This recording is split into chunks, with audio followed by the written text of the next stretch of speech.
38 number প্ৰশ্নটো তোমালোকে চোৱা which of the following statements is correct সুধিছে about নীতি আয়োগ এটা মন কৰিবা এই 38 নম্বৰ প্ৰশ্নটোৰ উত্তৰ APSA ভুলকে দিছে ওকে মই তোমালোকক কৈ আছো কিয় ভুলকে দিছে 38 নম্বৰ প্ৰশ্নটো তোমালোকে চোৱা আকৌ এবাৰ which of the following statements is correct সুধিছে about নীতি আয়োগ one of the objectives of নীতি আয়োগ is to foster cooperative federalism হয় নে নহয় yes right নীতি আয়োগ looks after allocation of resources to the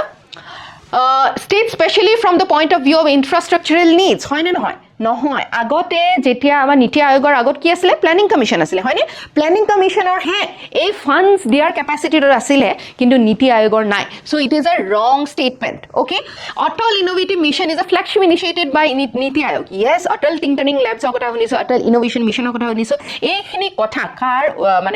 কাৰ বিশেষ অৰিহণা আহিছে এইটো কৰিছে নীতি আয়োগে ঠিক আছে so this is also correct